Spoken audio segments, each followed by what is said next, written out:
Who are the big winners during Georgia's G-Day scrimmage? That's what we're going to talk about in today's video. Unfortunately, it was not televised. No worries, because I was there up in the press box, got a lot of news, a lot of notes that I was taking up there on some guys who performed, I thought, really, really well. And we're going to get into it, right? So don't worry about it. Here's what happened, okay? And I'm going to start talking about some guys that really impressed me on the defensive side of the football, because at the end of the day, I know the offense really took a step forward in the third quarter. They really started moving the ball. They put up some points. I think the final score is like 34-17, something like that. So there were some good things to take away from the offense. I'm going to talk about that in a little bit, but I still thought that the defense played better than the offense overall. And one guy that really caught my attention was Daniel Harris. And I know a lot of y'all are not going to be super happy hearing that, because the guy did have some mistakes last year and they want to see progression. He's got to get better if Georgia's secondary needs to be where it's at. And I thought he had a really good day. Early in the ball game, he went step for step with, I believe it was Noah Thomas, down the sideline. Excellent coverage, led to an incompletion. Later that drive, he picked off Gunnar Stockton on a ball that was intended for, I believe, Colby Young. But he was right there. It was not a bad ball. It was just excellent coverage. He turned around, jumped up, and made a play on the football. It was a really nice interception. I thought in coverage overall, he was really, really good. And they went after him early in the game, and he stepped up. And I thought he played really well. Now, Colby Young did get him for a touchdown later in the game. But again, the coverage was there. It was a great acrobatic A.J. Green-like touchdown where he kind of floated in the air and used his size over Daniel Harris to make the play. But it's not like he got toasted down the field or anything like that. He was not leaving guys open. And I thought the secondary overall played pretty well. Georgia did hit some deep shots down the field. I thought Gunnar threw the ball really well vertically. There's some beautiful balls, if I'm being honest. But the guys weren't wide open. There were a lot of contested catches that the receivers made. There were still some drops, but going back to the secondary, I thought Daniel Harris had a strong day, and I thought Janelle Aguero had a really strong day as well. He was really active against the run. That's a guy who's really trying to solidify that safety position, and he made several tackles, was always around the football. I thought he did pretty well in coverage. There weren't a lot of guys around him that saw the ball go their way, so he was a guy who I thought was active and made an impact for sure. DeMello Jones made 4 tackles and a big tackle for a loss. He's a sophomore cornerback that I was impressed with here and there. I think Jeremy Bell was the receiver that got behind him for a long touchdown in the third quarter. So, still improving there in coverage, but he's tough. There's no doubt about it. He can tackle.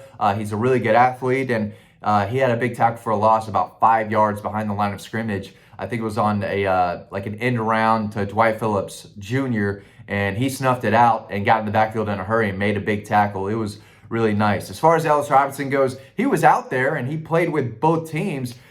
Just didn't really flash a ton, and that might be a good thing, right? He didn't have many tackles at all, because I could tell you that the coverage was there, right? They weren't throwing the guys that he was covering. So while he didn't flash, that's not necessarily a bad thing. But DeMello Jones, I thought, had more tackles. I thought Daniel Harris made more plays in coverage because he had an opportunity to, right? So the fact that Ellis Robinson did not light up the stat sheet, I don't think is a bad thing at all. And again, he was out there a lot, so he had to come out here and there for breaks because he was playing for both teams. But it's not the end of the world that he didn't, make a big tackle or make a big interception or anything like that. In fact, it's probably a good thing, right, looking back on it. At linebacker, C.J. Allen was a dog. I mean, looked like one of the best linebackers in the SEC and possibly across the country. That guy gets better and better and better. 8 tackles, 3 tackles for a loss for Georgia's lead dog at linebacker. But Justin Williams was outstanding. Outstanding. That guy, really impressive. 9 tackles, 3 tackles for a loss, a pass breakup. He was just easy to notice. Always around the football. Can deliver a sound physical hit on the ball carrier. Was getting after it in the backfield, chasing the quarterback. But he made a lot of tackles, and his name was being called left and right over the loudspeaker. Justin Williams is getting better and better. Chris Cole, the other sophomore linebacker that Kirby Smart absolutely loves, 6 tackles, 1 tackle for a loss, and 2 pass breakups.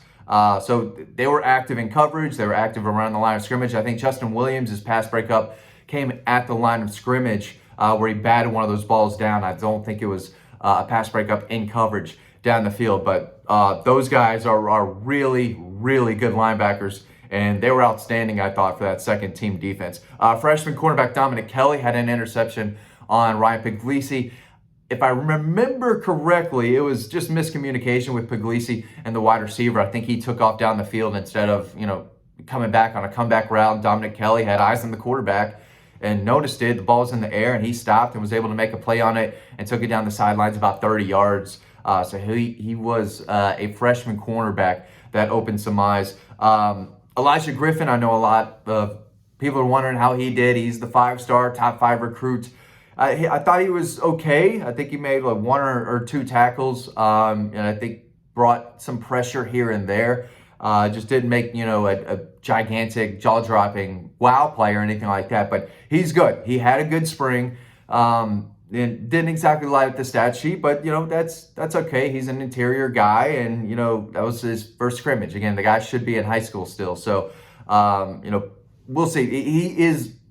The hype is real for him. I still believe that, even though he didn't have this monster type of G-Day. Perfectly fine. On offense, right? Let's go to the offensive side of the football. Again, we'll talk more and more about the quarterbacks. They had their moments. They weren't perfect. They made some big throws down the field. They weren't super accurate at times.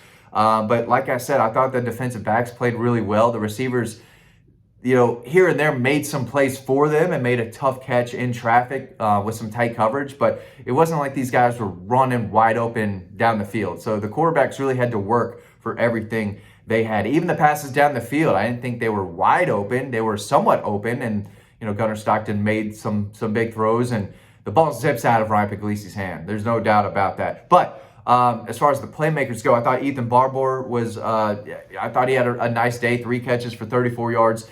He seems like he's ahead of Elias Williams, who did not have a good day. And again, I'm not trying to harp on the kid, but he had a touchdown that was dropped. He had a holding call.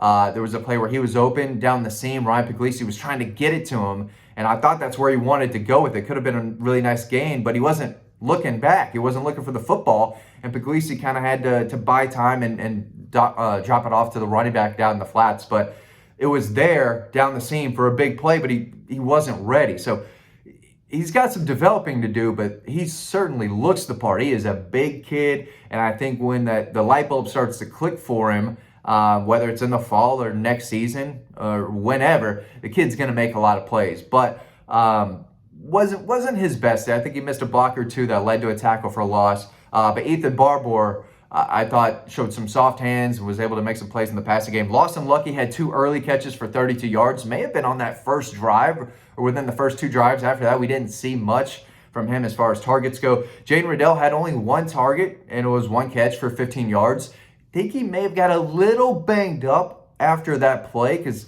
he didn't get another target. And I think that was in the second quarter. And that's a guy that I thought would see the ball come more his way. So maybe precautionary. I think they may have kept him out a little bit because I really didn't notice him after what was a solid kind of catch and run. London Humphreys was the most productive wide receiver, at least on his team. As far as scoring goes, he had 4 catches for 77 yards and 2 touchdowns. Got behind a defensive back. I'm trying to remember who it was, but I'm blanking on the name. But he got behind somebody and made a nice catch about 20 yards down the field, took off for 20 more. It ended up finding the end zone 2 different times. I don't think he scored on that play. Maybe he did. I think he did have a nice long touchdown. Now that I remember it. But I think he did have 1 drop, but he was fine. CJ Wiley, I thought, had the catch of the day. Down the sidelines, one-handed snag in tight coverage. I think a second guy was coming over there, but he made a really nice play on the football with 1 hand and was able to reel it in, got a foot in bounds. I think it was 30-plus yards down the field. And that was at a time in the game where the offense wasn't doing much at all. Puglisi threw one up to a big target down the sidelines, seeing if he could make a play on it, and he absolutely did. That was a really, really nice play by freshman CJ Wiley. Talon Taylor had 3 catches for 32 yards on 7 targets, 1 drop. So he's not perfect, but you can see the talent there. He's quick, he's shifty, moves at a different level, right? He's easy to notice when he has the ball in his hands. But yeah, 3 catches for 32 yards, but he did have 7 targets. Jacoby White, 2 catches, 47 yards, and 1 diving touchdown in the end zone. Really nice play that he made on the ball to reel that final touchdown of G-Day in. Jeremy Bell, freshman walk-on, had a long 31-yard touchdown reception from Gunnar Stockton on a beautiful ball. That was the drive where Gunnar had 2 plays, 2 big throws, 150 yards down the field to get them past the 50-yard mark, and I guess down to the 31, because the next play he throws a 31-yard touchdown to Jeremy Bell. Colby Young had an acrobatic touchdown catch I mentioned earlier over Daniel Harris, so that was nice to see. I think he's ready to start making plays again. But overall, I thought the team played hard. I thought there was a lot of good on good. I'll have to go back and read Kirby Smart's comments on it, but there were times when the secondary was beating the receivers. There were times when the receivers were finding a way to make a big catch on a defender. I thought the linebacker play was great. I thought Chauncey Bowens ran hard at running back. Bo Walker flashed that ability that we've been hearing about this spring as a freshman running back. So I thought the tight end group played pretty well overall. The quarterbacks definitely had their moments. You could see the arm talent that they both have and the potential that they bring to the table, and the ability to push the ball down the field vertically. I thought both of them threw some nice balls, 15, 20 plus yards down the field. So there was a lot of good, still a lot of cleaning up to do, but overall I thought it was a pretty decent performance from the team overall. So unfortunately it was not televised, so it was tough to get some news, but that's what I saw. We're going to be writing more about this and other stuff related to G-Day over on Dawg Post. Make sure you're checking that out. So